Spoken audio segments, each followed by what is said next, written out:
Sí, creo que ahora sí. Bien. ¿Qué es lo que vamos a ver en el metabolismo intermediario 1? Ya habíamos mencionado que el intermediario 1 se refería a los carbohidratos, pero no en sí a las estructuras, sino a las rutas metabólicas que tienen que ver con estas sustancias. La primera, pues, es la fase clara o el ciclo o reacción de Hill. Luego vamos a ver la fase oscura, que es el ciclo de Calvin-Benson, y hay otras rutas como el C4 y el CAM, ¿verdad? Que es el metabolismo ácido de las crasuláceas, aunque no solo en crasuláceas se va a dar ese metabolismo. Bueno, hay que recordar otra vez la cadena transportadora de electrones porque se lleva o se da a cabo también en la fase oscura. El fosfo, ¿verdad? Que eso ya lo vimos.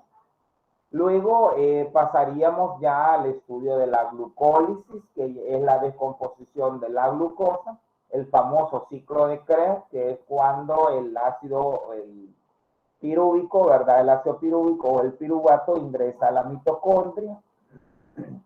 Las rutas relacionadas con el glucógeno, como es la glucogénesis, el metabolismo como tal, que incluye otras rutas como la glucogenólisis, ¿verdad? Y la gluconeogénesis, que es la formación de glucosa a partir de otras fuentes que no son carbohidratos, como lo ocurre a partir de los lípidos o a partir de las proteínas. También se tiene que ver el metabolismo de las pentosas fosfato y el metabolismo de los oligosacáridos. Fíjense que yo he colocado los principales porque son más rutas, pero no alcanzaría a cubrir, ¿verdad? Tantas rutas porque hay que ver las rutas de carbohidratos, las de lípidos, perdón, las de proteínas y las rutas de ácidos nucleicos y las aplicaciones, obviamente. Yo pienso que esto lo vemos en 2 semanas, las rutas de lípidos en una, y de ahí pues repetimos las actividades, ¿verdad? Laboratorio y evaluaciones nuevamente. Se entendería que a finales de septiembre tendríamos las otras evaluaciones, se nos van acercando muy pronto. ¿Qué tenemos en esta diapositiva? El recordatorio de lo que es el anabolismo y el catabolismo, ¿verdad? Tenemos para el caso de la fotosíntesis precursores del entorno, que obviamente son el dióxido de carbono y el agua. ¿Dónde se encuentra el dióxido de carbono? En el ambiente, y el agua obviamente en el suelo. Aquí pues intervienen estructuras particulares. Ustedes saben que si hablamos de órganos, quien lleva a cabo la fotosíntesis va a ser la hoja, aunque en algunas familias de plantas la hoja se ha reducido a espinas, a veces a escamas, y entonces el tallo toma a veces la función fotosintética, como ocurre algunas veces con las euforbias, con las cactáceas y otras por ahí. El producto de la fotosíntesis, pues ustedes también tienen que recordar que es el oxígeno y la glucosa. Sin embargo, el proceso de la fotosíntesis no se queda ahí. Después que la glucosa se ha elaborado en la planta, obviamente se tienen que formar fotoasimilados, o sea, debe de haber un proceso de polimerización, o sea, se van a formar nuevos compuestos que pueden ser del metabolismo primario o del metabolismo secundario. ¿Se recuerdan? El metabolismo primario son las macromoléculas, los carbohidratos, los lípidos, las proteínas. Y los metabolitos secundarios van a ser otros distintos, como los alcaloides, los bioflavonoides, las gomas, las resinas, los terpenos, todas esas otras sustancias. todas esas otras sustancias que se forman siempre dentro de ese grupo de metabolismo.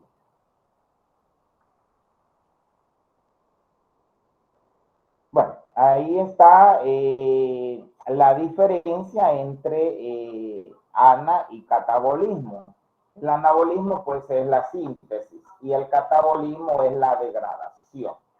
No solo fotosíntesis es anabolismo, pueden haber otras condiciones, por ejemplo la síntesis de novo de ácidos grasos o la síntesis en este caso de las proteínas. Con respecto al catabolismo, pues tenemos la glucólisis, tenemos la fermentación, tenemos la glucogenólisis. Todo lo que incluya rompimiento o lisis, ¿verdad? Es parte del metabolismo.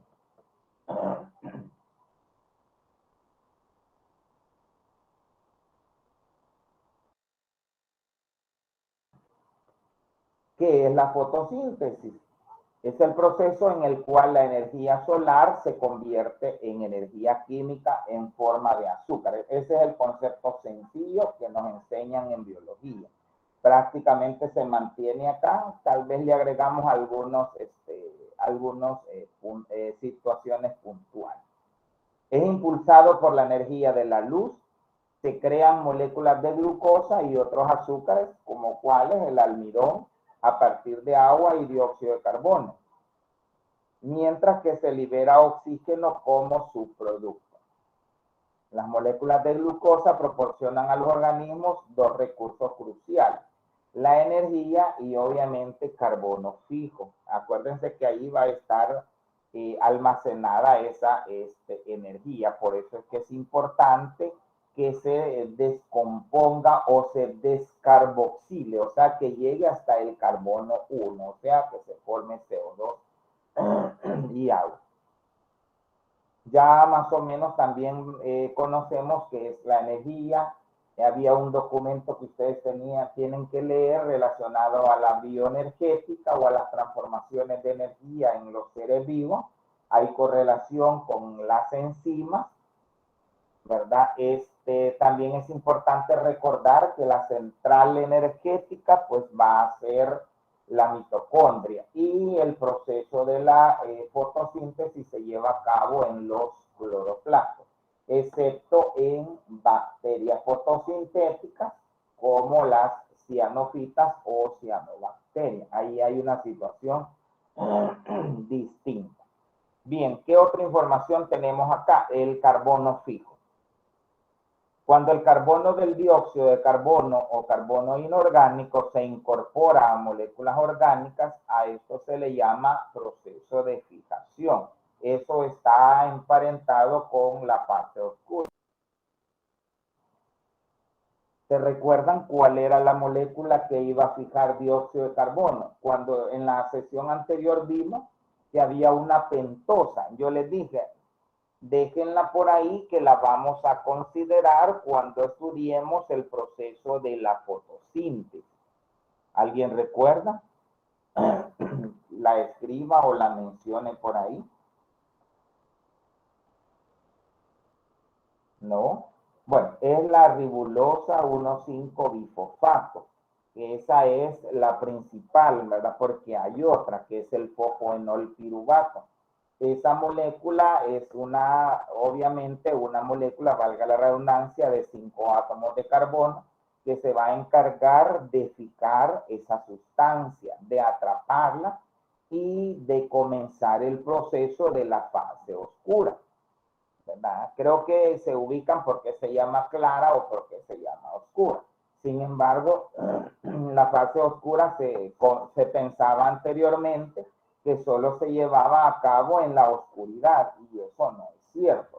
Se llama fase oscura, obviamente, porque cuando se inició el proceso de la investigación, se descubrió que no dependía de los productos de la fase clara, ¿verdad? Y hay plantas que van a llevar a cabo el proceso durante la noche para evitar la pérdida de agua, pero no necesariamente se va a llevar a cabo en la noche. Los procesos se llevan a cabo de manera independiente, ¿verdad? Toda vez y cuando la planta tenga los productos de la fase clara para poder iniciar, obviamente, la fase oscura.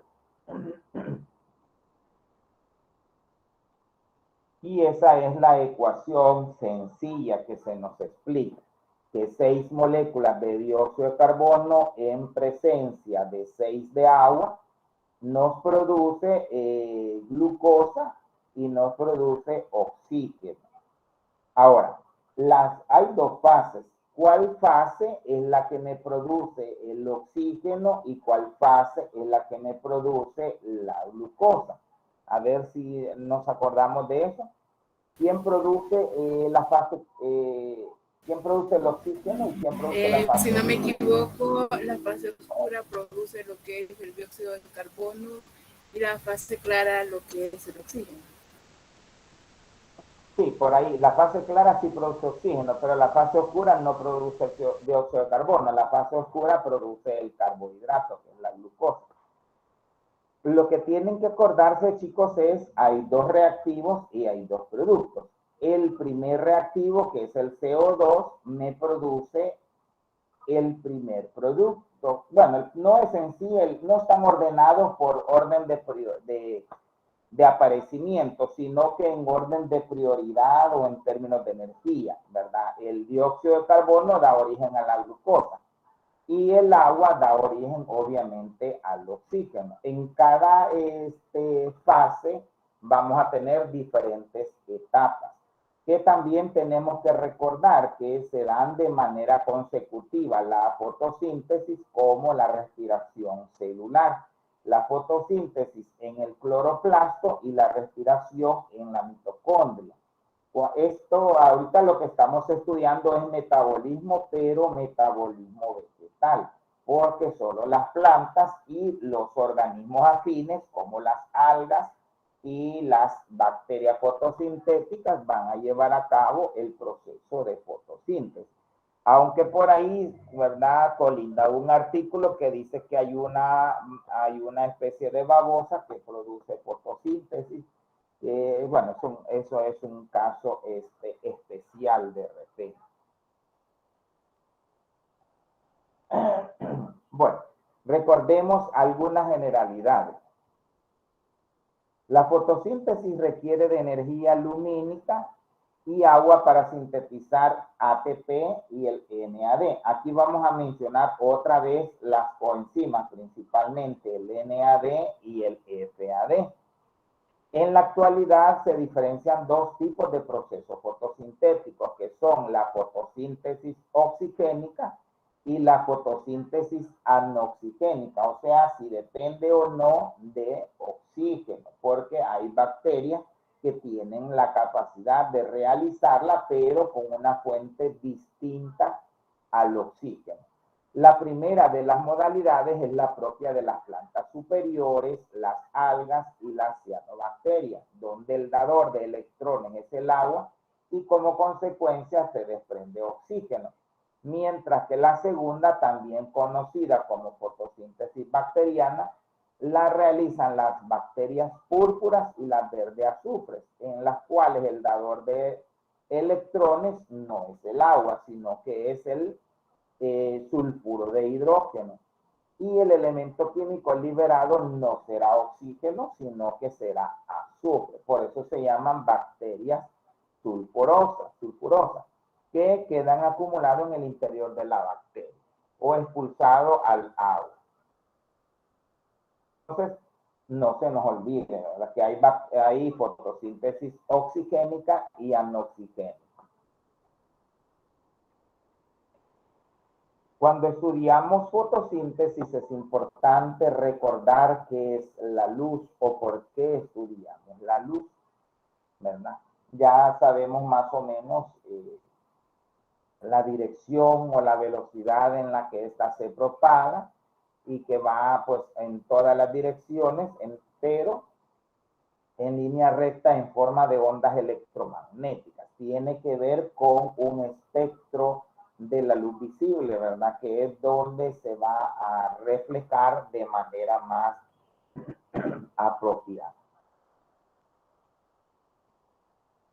Ese es el espectro de la luz visible, ¿verdad? Tenemos radiaciones, rayos gamma, rayos X, ultravioleta, el espectro de radiación de la luz visible que anda entre los 380 y los 700 nanómetros. Luego la radiación infrarroja, microondas, ondas de radio, etc.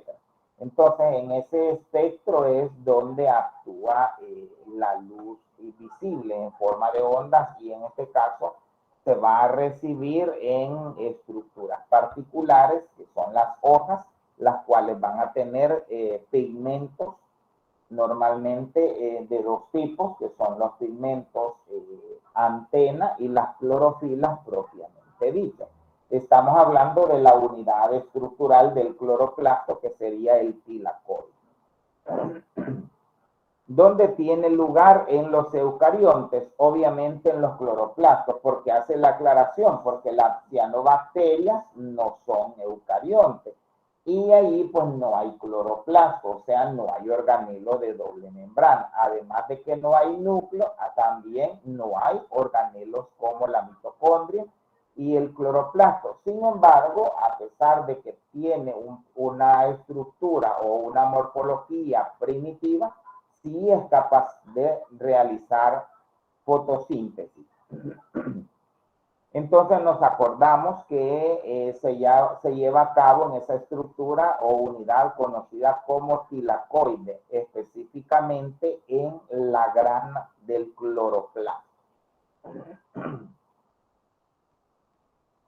Esa es la anatomía, ¿verdad? Para localizar el cloroplasto. Hacemos o tenemos una hoja, ¿verdad? Hacemos un corte, en este caso transversal. Nos vamos a ubicar en la lámina media, que es el mesófilo. El mesófilo lo vemos al microscopio. Vamos a ver que hay un parénquima particular que contiene cloroplasto, que es el clorénquima o parénquima clorofílico. Ese a su vez, si lo vamos viendo a mayor aumento o vamos aumentando la profundidad del foco, vamos a observar los cloroplastos. Y dentro del cloroplasto, si vemos hacia el interior, vamos a tener el apilamiento o la unidad de membrana que se conoce como tilacoide, ¿verdad? Y la grana, que es como el apilamiento, como el chorizo de tortillas, ¿verdad? Para que lo ubiquemos más rápido. Y está la otra unidad, que es el estroma. Aquí se tienen que recordar que la fase clara es en la grana del cloroplasto y la fase oscura, perdón, y la fase oscura en la matriz o el estroma del cloroplasto. Bien, hay que hacer una aclaración. ¿Qué pasa con las bacterias fotosintéticas del grupo conocido como algas azul verde?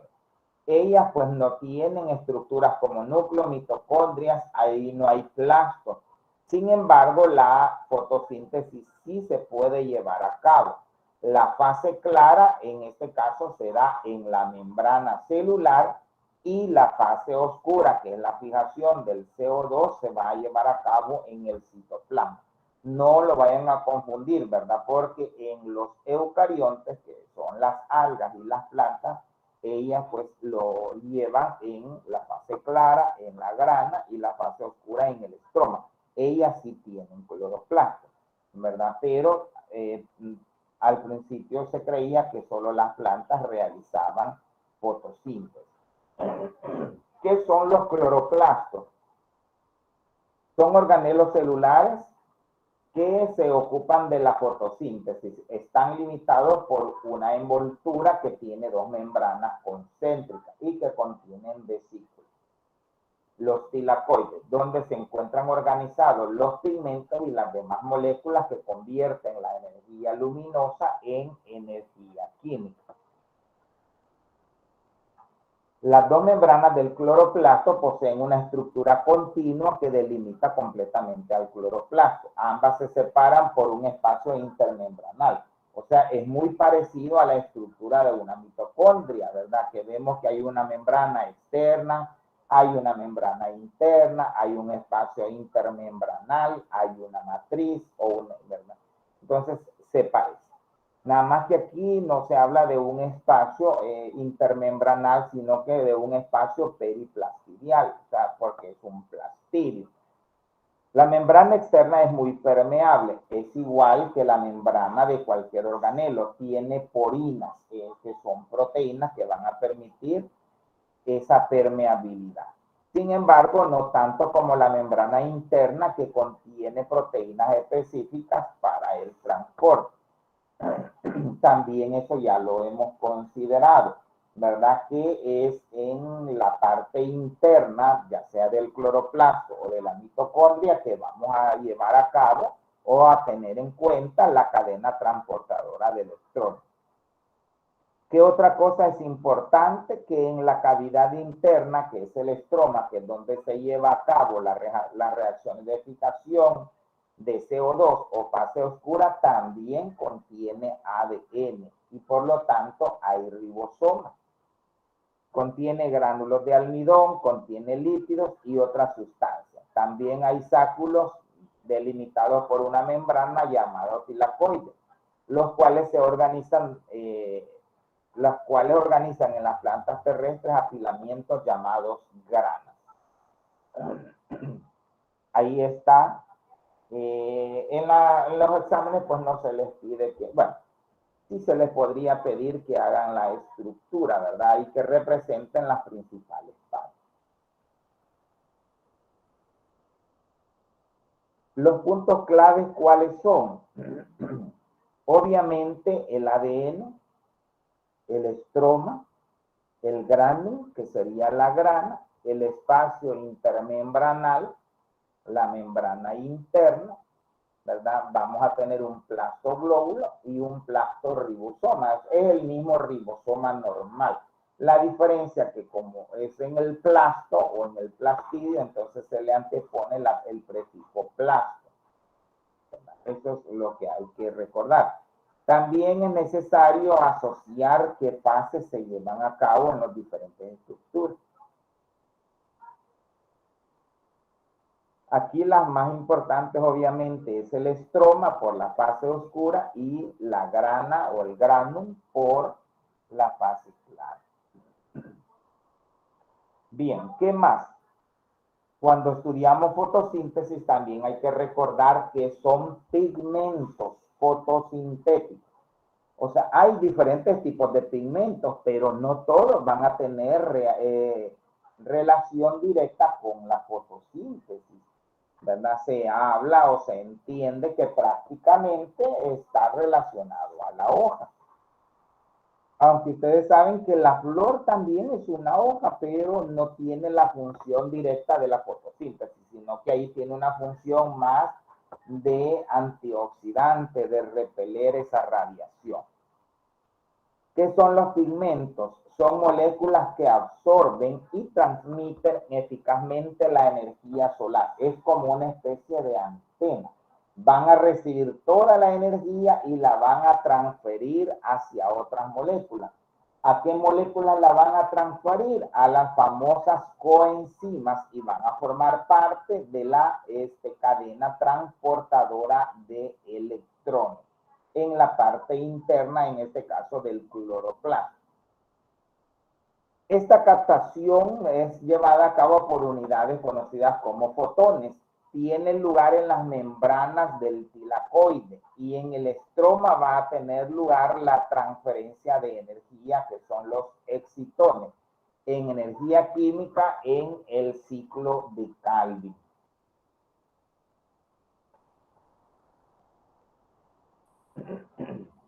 ¿Qué más? Poseen dos sistemas conjugados de dobles enlaces que permiten la transferencia de electrones. La diferencia que existe entre cualquier molécula y un pigmento es el que tengan enlaces conjugados, que tengan una configuración pi de electrones y que realizan un movimiento del spin. No vamos a entrar en detalles en esa parte de aquí. Lo que quiero que entiendan es que hay dos tipos de pigmentos. Los fotosintéticos, en general, van a estar los accesorios conocidos tradicionalmente como pigmentos antena y las clorofilas. Todos ellos van a formar una estructura conocida como trampa, que es la encargada de recibir toda esa energía o toda esa información del exterior y pasarlas hacia un centro particular para que se lleve a cabo el proceso de transferencia de energía. Vamos a tener diferentes tipos. Tenemos clorofilas y tenemos los accesorios. Los accesorios pueden ser los carotenoides y las ficobilinas. Las clorofilas pueden ser A, B, C y D. Pero como estamos ubicándonos en metabolismo vegetal, a nosotros nos interesaría más la clorofila A y B, principalmente la A, pero hay A y B. Si se fijan, la clorofila C no hay en plantas, ni la clorofila D, solo es A y B. Sin embargo, si habláramos de algas verdes, las algas verdes en la evolución se supone que dieron origen a las plantas verdes. Por esa razón, ellas tienen clorofila A y clorofila B.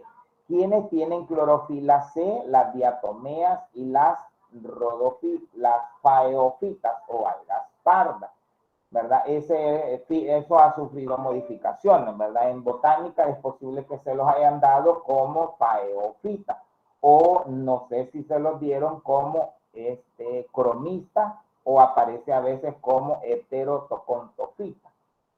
Y las rojas pues son algas ya propiamente dichas y conocidas como rhodofitas. No vamos a entrar en detalles en la taxonomía de algas, pero los estudios superiores manejan que las plantas, que las macroalgas de las divisiones que comprenden algas rojas, verdes y café vuelven a formar parte del reino vegetal. Pero eso siempre está en discusión. ¿Quiénes son los pigmentos accesorios? Carotenoides. Vamos a tener beta-caroteno y alfa-caroteno. El beta-caroteno en plantas superiores y también en la mayoría de algas. Y el alfa-caroteno en la mayoría de algas y algunas. La luteína va a estar en algas verdes, en rojas y también podemos tener en plantas superiores. Es ese colorcito, ¿verdad? Un tanto amarillo. Por ejemplo, el pigmento es lo que hace que le dé ese color. Por ejemplo, la yema de huevo contiene el pigmento luteína, por eso es ese color característico. Quiere decir que el huevo, la yema va a tener la yema del huevo va a ser más amarilla si a los pollitos o en este caso a las aves de corral se han alimentado principalmente con plantas que contienen luteína, o sea, con maíz. Vamos a tener xantófilas que van a estar en plantas superiores y vamos a tener ficosantinas que son pigmentos más particulares para algas pardas o algas café y las famosas diatomeas, ¿verdad? Las pardas son las faeofitas o la clase Faeoficeae. Las ficobilinas las vamos a tener en algas rojas y en algas azul-verde. ¿Quiénes son las algas azul-verde? Estas van a contener ficocianina y la ficoeritrina la va a tener también las algas azul-verde y las algas rojas. Ese es el pigmento dominante. No quiere decir que las algas no tengan clorofila A o clorofila B.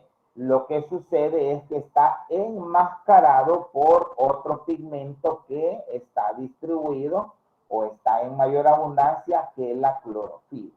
Ahora, en una alga verde, pues es porque tiene obviamente mayores cantidades de clorofila. También contiene pequeñas cantidades de otros pigmentos. Entonces, ¿qué puedo yo preguntar? ¿Qué tipo de clorofilas contienen las plantas conocidas como espermatofitas? Entonces usted lo asocia que es clorofila A y clorofila B. Y lo mismo, ¿qué carotenoides tienen las plantas superiores? Usted se acuerda que tiene alfa-caroteno, beta-caroteno y contiene, ¿verdad? Luteína y xantófilas. La que no contiene son fucosantinas, pero si se fijan hay varios pigmentos antena. Ahora, ficobilina no contiene las plantas de ningún tipo. Ahí tenemos otro esquema para que nos quede claro. Miren, ¿quién es el pigmento primario? Es las clorofilas. ¿Quiénes son los pigmentos accesorios? Todo el resto. Carotenoides, ficobilinas, antocianinas, bacteriocloros, todos esos otros pigmentos. ¿Por qué se les llama primarios? Porque son los más importantes y porque van a absorber la energía a una longitud de 700 nanómetros. El resto la van a absorber a una longitud distinta, por lo general de 680, ¿verdad? Por eso a veces si encontramos literatura, normalmente la vamos a describir como pigmentos antena o como pigmentos clorofila o primarios. ¿Preguntas? Nada. Bueno, veamos qué hay con la clorofila. Dígame, Rafael. Con respecto a la bacterioclorofila, algo así, ¿qué se puede decir? La bacterioclorofila, es que ahí se habla de, como ahí vamos a tener en sí las, ¿cómo se llama? La clorofila del resto de cianobacterias. O sea, ahí tengo cianobacterias y tengo otras bacterias con capacidad de fotosíntesis. Pero se entiende que la bacterioclorofila es prácticamente el de la cianobacteria. Por eso es que en un principio aclaramos de fotosíntesis oxigénica y no oxigénica. Se hace la aclaración porque acuérdense que algas azul verde, bueno, le llamamos algas azul verde, pero en realidad están más emparentadas con bacterias que con algas. Quizás por ahí va la aclaración. Va a ser muy similar la estructura. La diferencia es que no está en el cloroplasto, Rafael. Ahí no hay cloroplasto. Va a estar alocado ¿a dónde?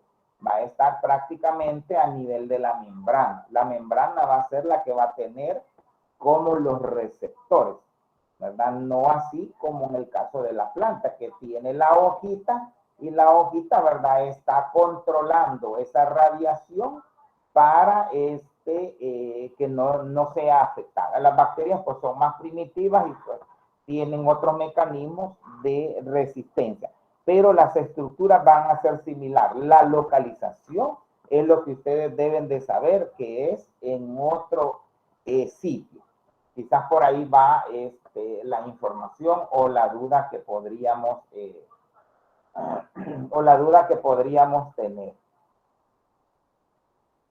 Bueno, creo que por ahí va esa inquietud. Lo tomaré en cuenta entonces.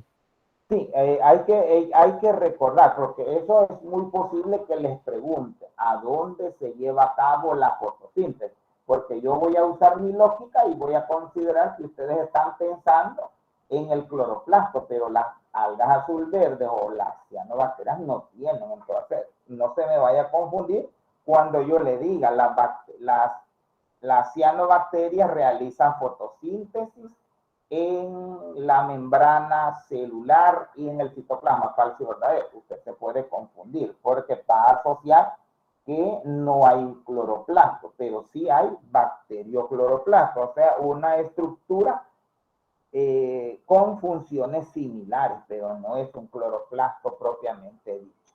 Bien, la clorofila, que es normalmente es el pigmento primario, el principal va a ser el A. Va a haber una pequeña variación con la D en esos grupos que tienen, ¿verdad? Al final, que son los grupos CO.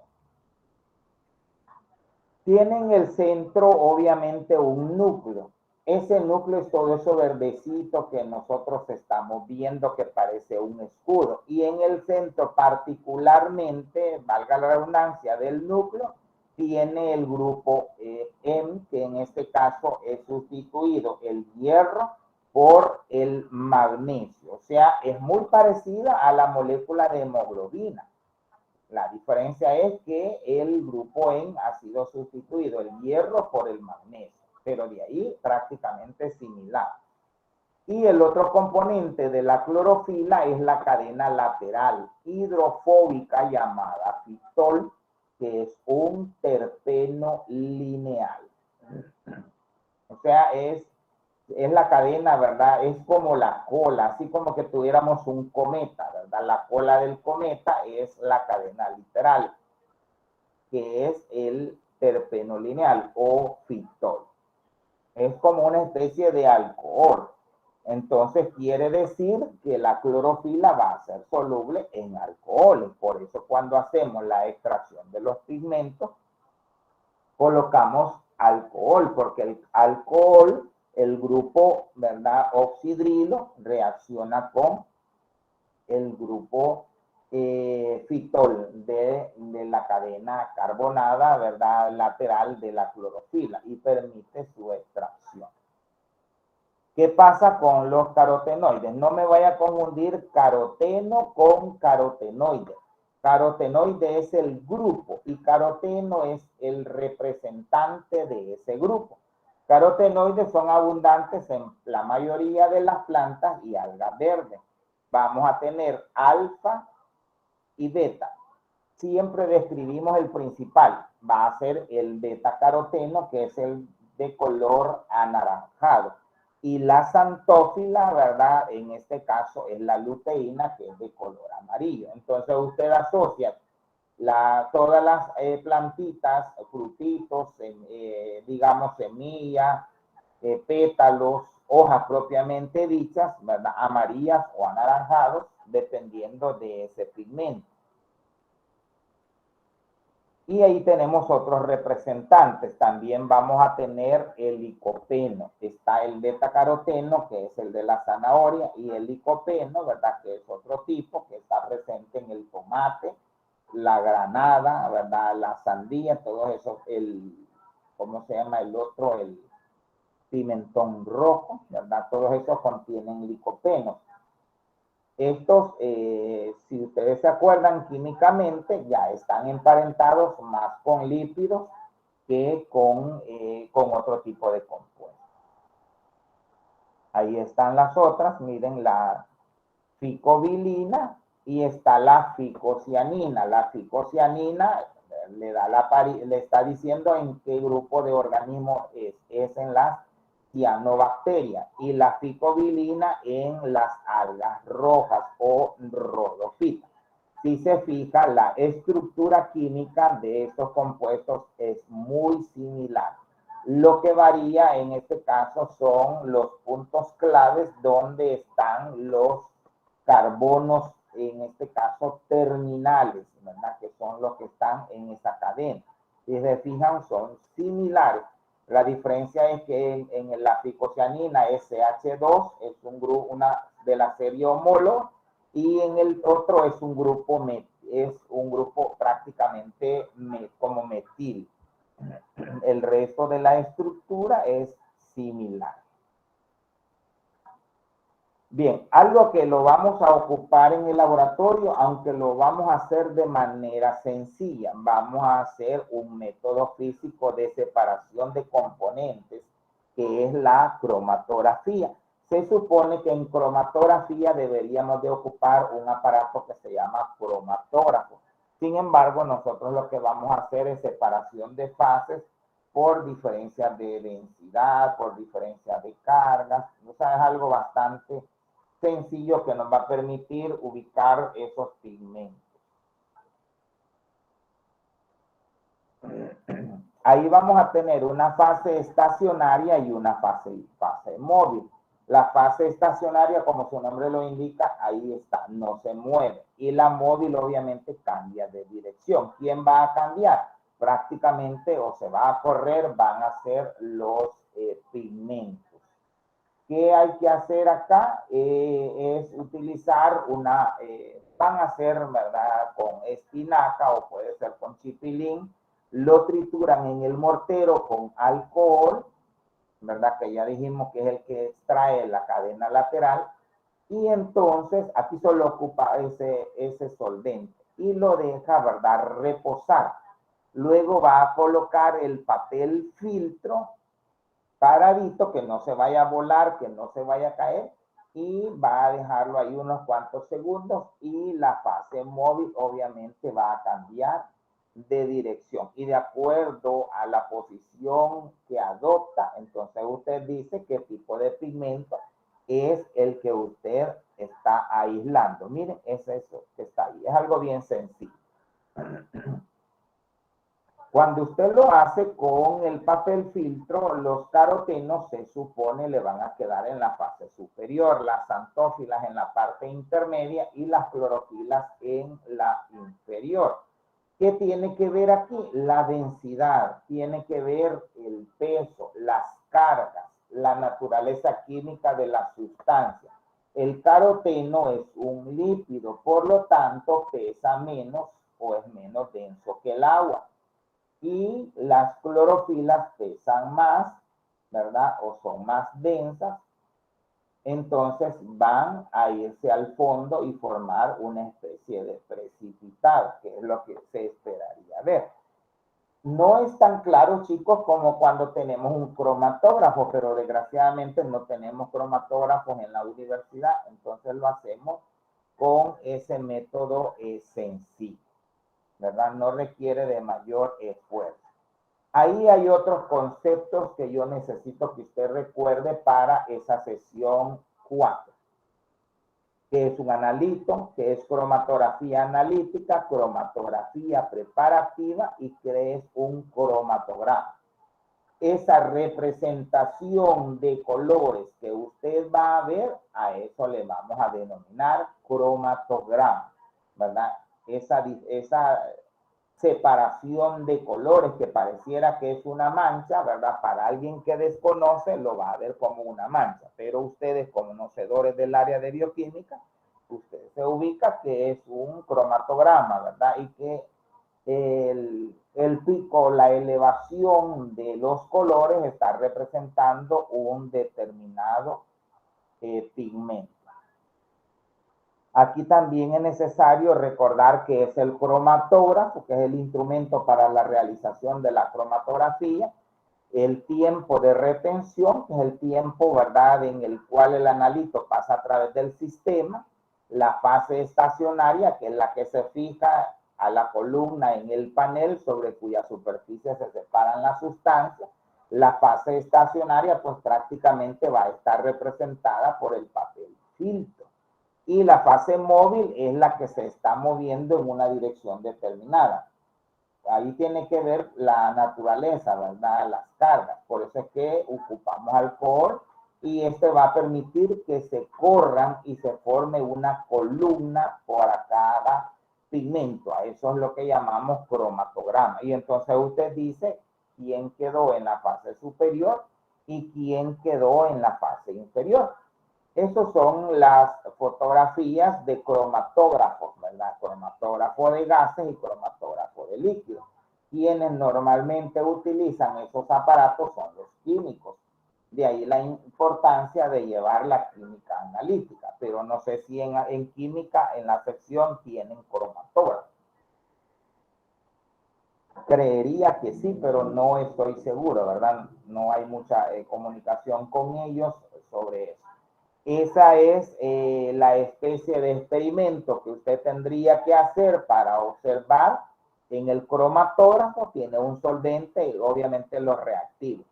Las jeringas de inyectores, las columnas para líquidos y gases, el estándar que es el que va a determinar realmente que usted está haciendo las cosas como son, y el software, ¿verdad?, del integrador que le va a dar una representación gráfica, que es el cromatograma, que le va a decir en la columna, ¿verdad?, en qué dirección ha quedado un pigmento en particular. Bien, otra cosa importante, chicos, en el estudio de la fotosíntesis es no solo el pigmento, sino que el espectro de absorción. El conjunto de longitudes de onda que absorbe un pigmento se conoce como espectro de absorción. O sea, cada pigmento tiene un espectro distinto al cual absorbe la energía.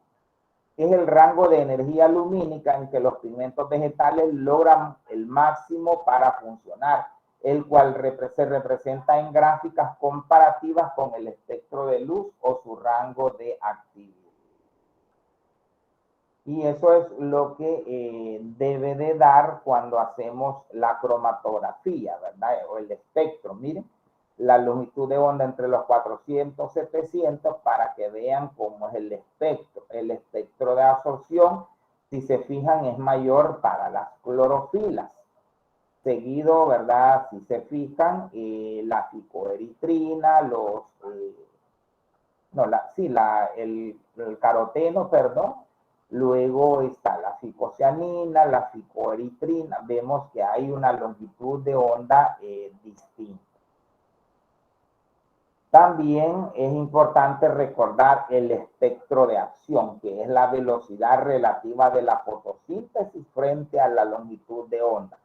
Se observa que los picos de espectro de acción son más anchos que los picos de absorción de la clorofila, debido a la presencia de pigmentos accesorios como la clorofila B y los carotenoides. El espectro de acción relaciona la absorción de luz con la actividad fotosintética. Y aquí pues ocupamos otra cosa, ¿verdad? El espectrofotómetro. Igual nosotros no tenemos espectrofotómetro. Quien lo tiene es la gente del laboratorio clínico. En biología molecular es posible que sí aprendan a usar el espectrofotómetro. Aquí no nos lo pide. En todo caso, lo que uno hace es la demostración cuando se visita un sitio que en este caso tenga el espectrofotómetro. Usted coloca los pocitos, que son las especies de tubitos, y coloca la sustancia para que mida la longitud de onda de cualquier analítico. Ahí está, miren. El de la izquierda es el tradicional que usábamos, ¿verdad? Cuando estudiamos, y el actual que tienen los laboratorios clínicos, los hospitales. Ese es el adecuado, el espectrofotómetro, miren. Ahí usted coloca, es bien sencillo, usted coloca la sustancia para que detecte el espectro y el aparatito en segundos le da esa respuesta y le está diciendo a qué longitud de onda está, cuál es la absorbancia o la transmitancia, o sea, cuánto dio su longitud. Y en base a eso usted determina si es un valor normal o si está alterado. Y ahí está el fundamento, que es la fuente de luz, el monocromador, el compartimiento, el detector y la pantalla de medición o registrador. O sea, usted coloca el pocito o el pocillo sobre eso y el monocromador capta y aísla las radiaciones a la longitud de onda deseada. Donde es el compartimiento, ¿verdad? Interactúa con la solución y la radiación electromagnética, y el detector responde a fotones o a calor. Y entonces, obviamente, le va a salir, ¿verdad?, números proporcionales, que le va a decir si el valor es normal o no. Bueno, ese era como el punto de partida para llegar a la fase clara. La fase clara también se llama reacción o ciclo de Hill. Es una fase dependiente de la luz. Aquí sí, chicos, si no hay luz, no se puede llevar a cabo. ¿Por qué razón? Porque la clorofila necesita ser excitada por los fotones durante se atrapa esa luz, y la participación de los otros pigmentos accesorios que van a transferir la energía almacenada hacia un centro de reacción que es la clorofila A, y todo eso va a formar una especie de trampa. ¿Qué pasa acá? Esta etapa ocurre en los tilacoides, ya dijimos que es en la grana, y libera oxígeno a partir de la disociación de la molécula de agua, que es la fotólisis. Ahí está como el resumen de las dos fases. Lo que yo quiero que les quede claro. La fase clara, ¿verdad?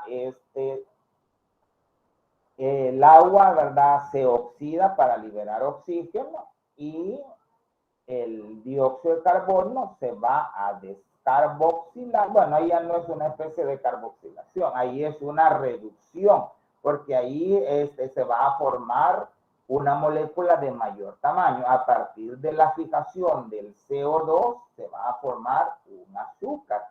El primer azúcar que se forma es el 3-fosfogliceraldehído.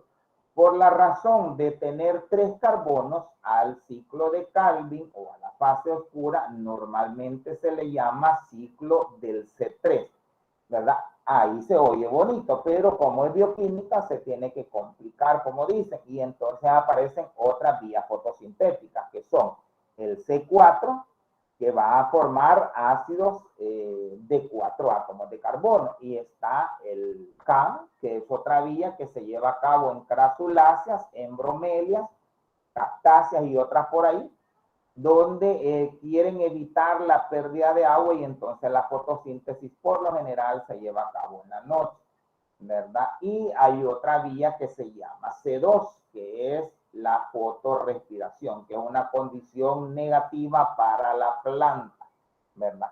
Entonces, de esa diapositiva hay muchas cosas que debemos de recordar. El precursor, el producto, en dónde o en qué estructura del cloroplasto se lleva a cabo, cuáles son esos productos, porque no solo es oxígeno, y al otro lado no solo es azúcar. También es importante que recuerden quiénes son las moléculas, por ejemplo, para que se dé entre el CO2 a la hoja, requiere de una molécula que lo va a fijar, que es la ribulosa 1,5-bifosfato, ¿verdad? Hay una anatomía característica, porque dijimos que el cloroplasto se encuentra en el mesófilo, pero ya vamos a ver que hay plantas que tienen una anatomía más eficiente, que se llama anatomía Kranz. Eso lo van a ver con Yader cuando estudien la hoja, y allí pues el cloroplasto lo ideal es que esté en el mesófilo, pero en algunas familias de plantas como las gramíneas, además de tener cloroplastos en el mesófilo, que es lo habitual, estas plantas tienen cloroplastos en la vaina del haz. Y eso las hace más eficientes. Por esa razón producen, ¿verdad? La producción de fotosíntesis es mayor, aunque ustedes saben que son normalmente hierbas, no son árboles, ¿verdad? Ustedes saben que en la evolución, en las plantas, se van reduciendo el número de las piezas florales, se va reduciendo el tamaño de estadio en el cultivo o en el suelo y otras cosas, ¿verdad? Los ciclos de vida son más cortos. Bueno, eso ya es botánica. ¿Quiénes participan? Miren, eso es lo que usted va a memorizar, que es lo que yo le voy a preguntar. Pigmentos fotosintéticos, fotosistemas 1 y 2, cadena transportadora de electrones y el complejo 5, que era la ATPasa. ¿Quién me recuerda por qué se llama fotosistema 1 y fotosistema 2? Ya ratito se los dije.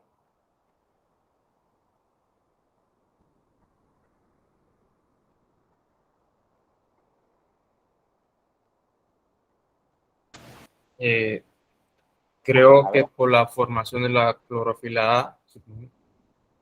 Sí, pero ¿cuál sería? Ajá, ese sería el 1 o el 2. O sea, tiene que ver con la longitud de onda. Yo se lo mencioné ya ratito. Les dije que había fotosistemas o sistemas pigmentarios. La clorofila absorbe la energía a una longitud de 700. Por eso normalmente se habla de CSP1, que es sistema pigmentario 1 o fotosistema 1.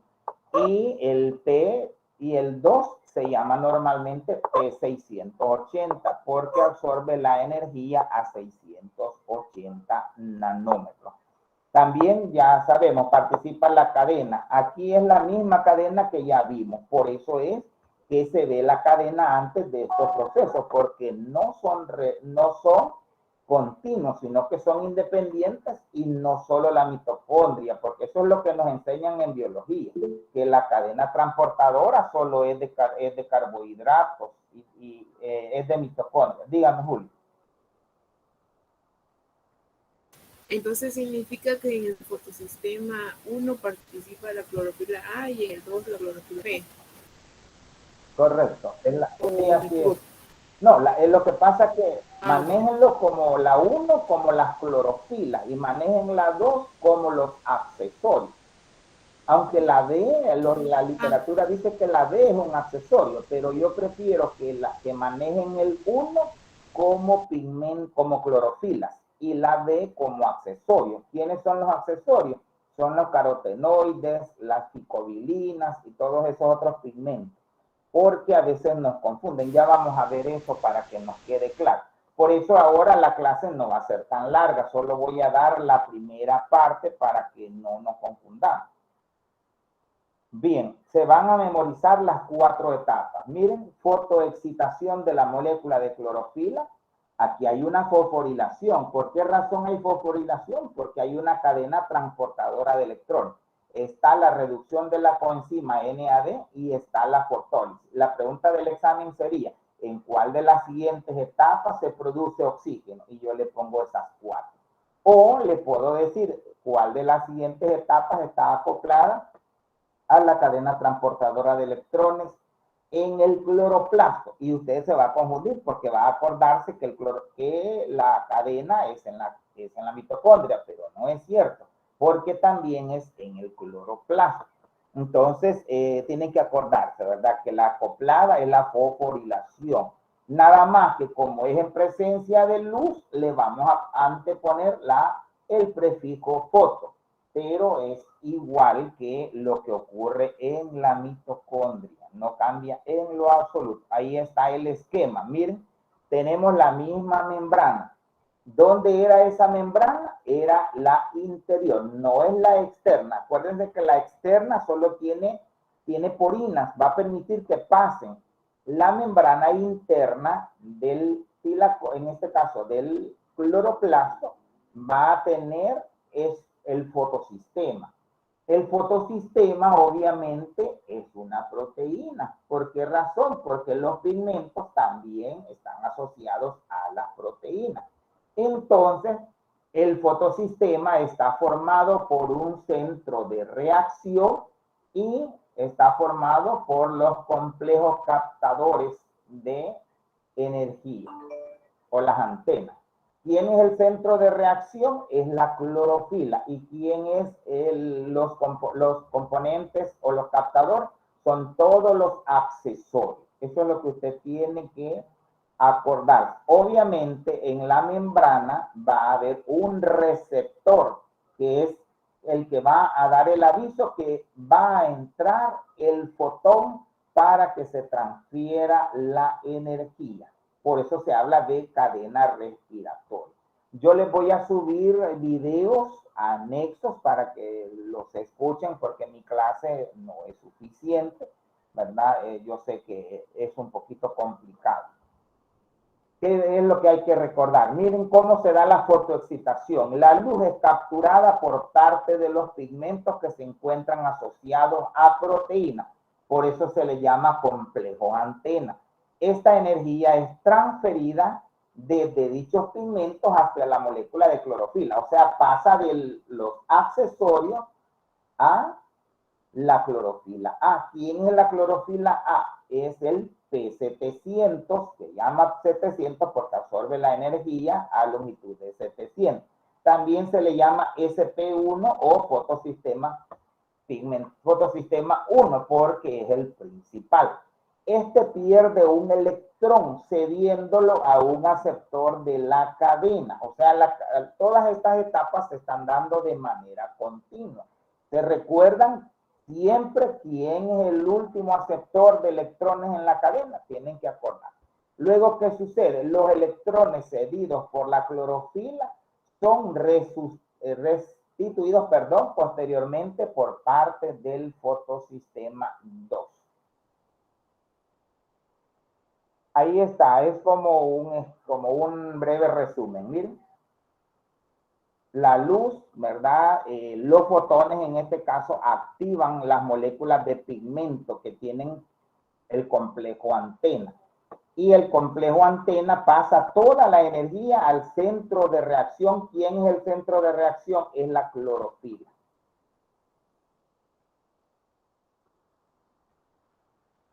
¿Qué más? La clorofila y el resto de los pigmentos captan los fotones y pasan a un estado excitado o no oxidado.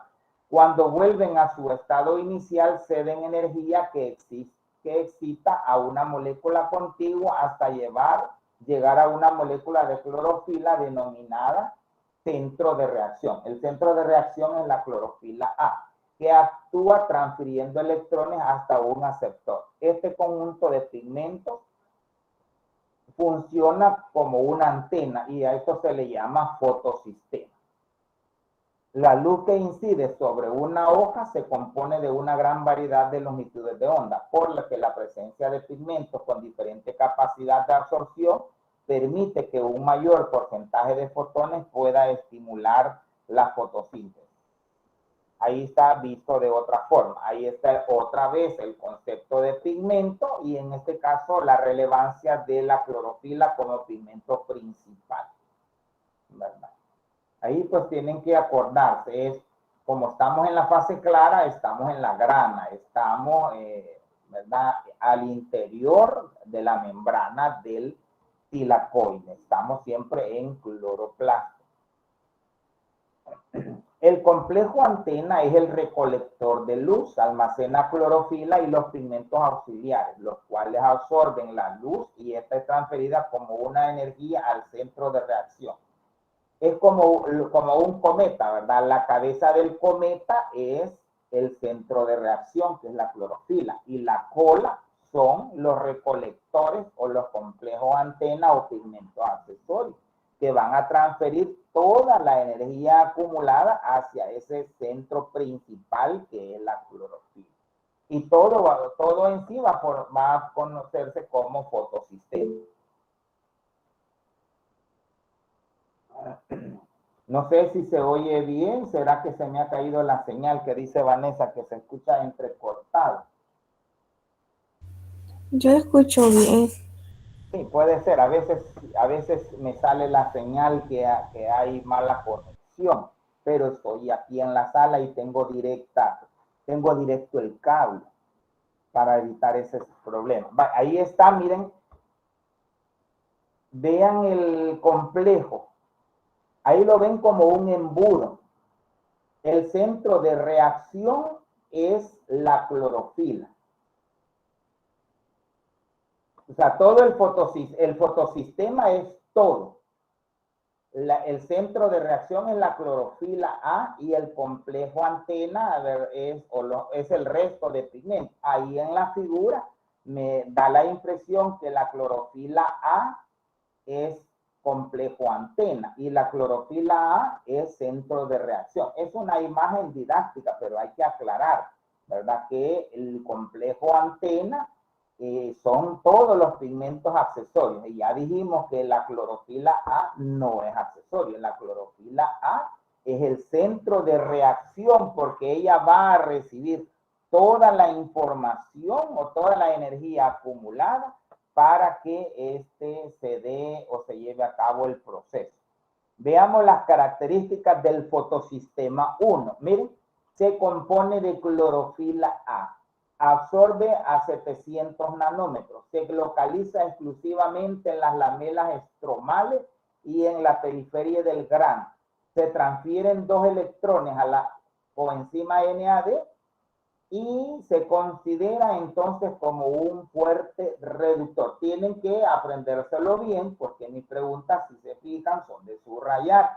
Y entonces le puedo poner 4 y usted señala la verdadera, o le puedo poner 3 verdaderas y usted señala la falsa. Tiene que guayabeárselas bien para que no se me vaya a confundir.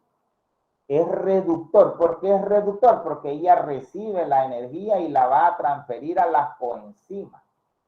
Ahí está de otra forma, miren. Es un poquito complejo, yo lo entiendo. Yo les estoy dando bien resumido, fíjense, porque lo van a ver en fisiología vegetal y lo van a ver ¿cómo se llama? En biología molecular. O sea, la bioquímica no se les va a olvidar tan fácilmente porque van a seguir viendo estos temas en estas dos materias. Miren, ahí están.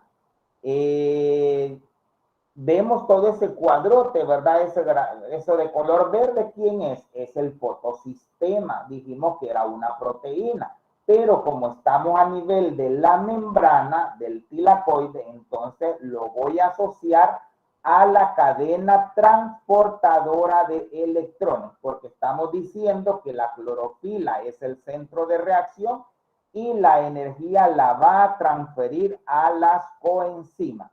¿Quiénes son esas coenzimas? Ahí van las preguntas del examen. Miren, está la coenzima A, la coenzima B, la PQ, que es plastoquinona, la citocromo B6, la PC, que es la plastocianina, ¿verdad? Hay que fijarse. Y en el fotosistema 1 tengo las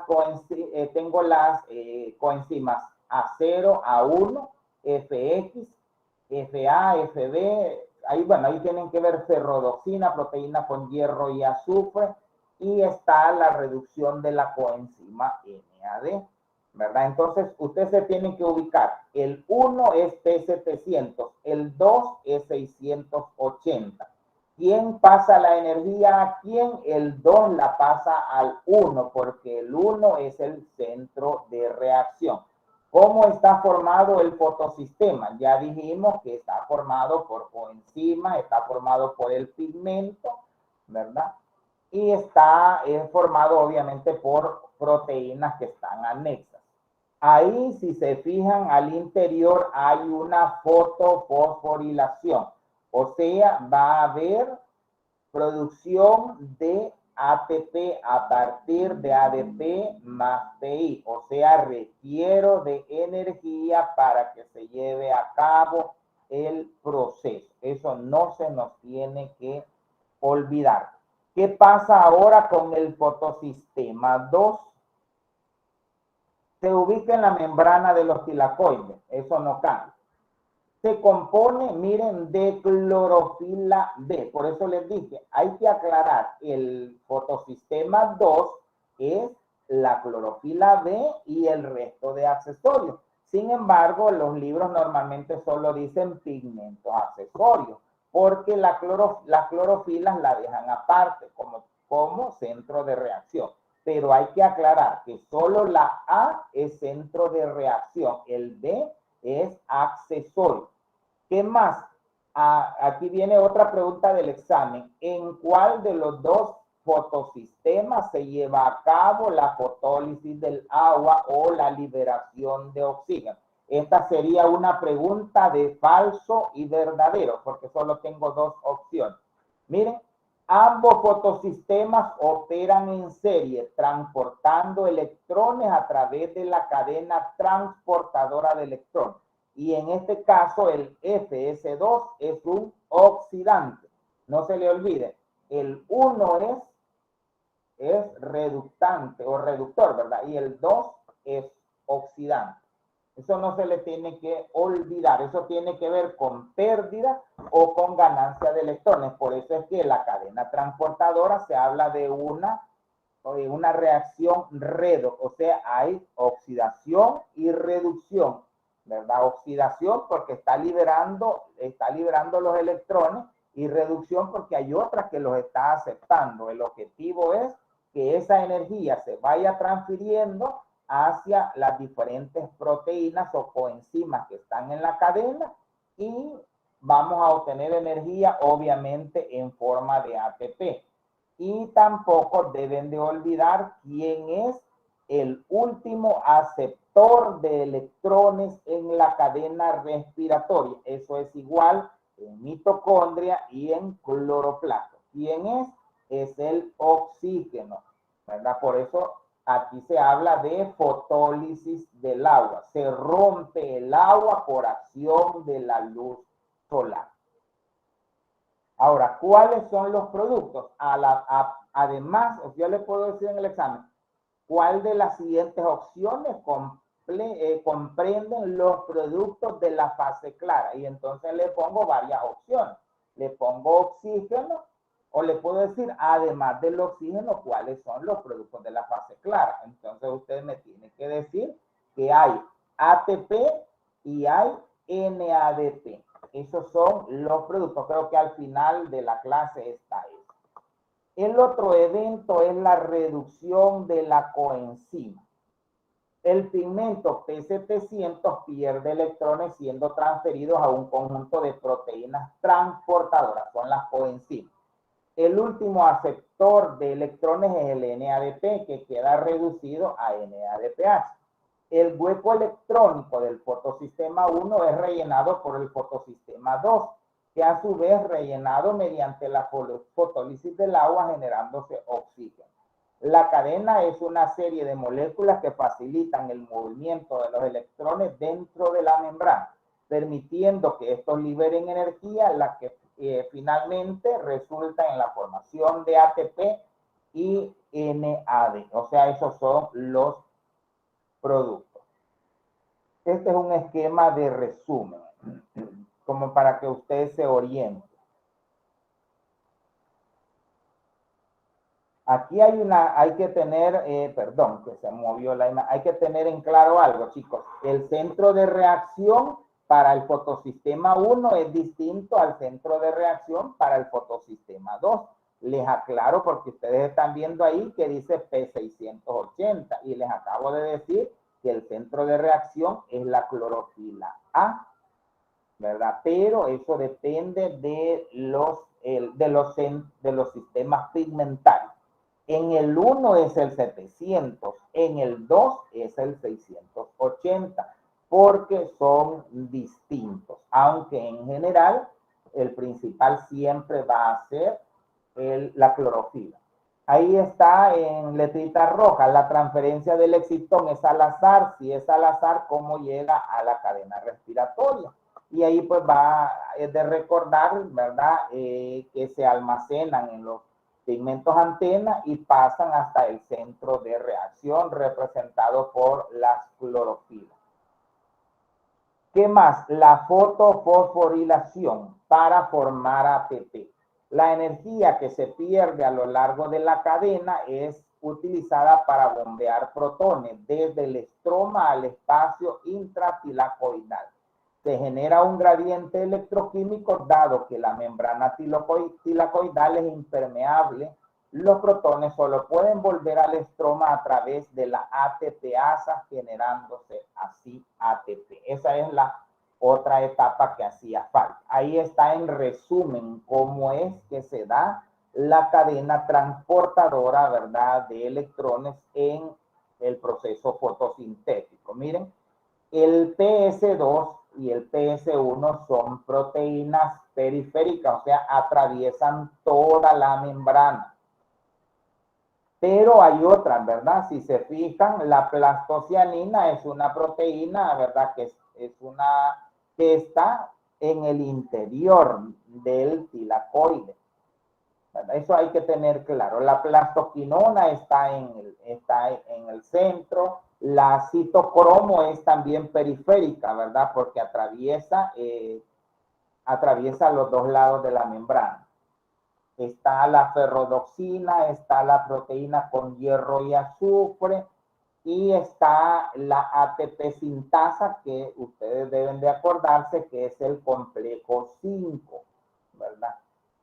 Bueno, y no olvidar en qué sistema pigmentario es que se da la fotólisis del agua. Ahí lo tenemos en ese esquema, que es en el 2.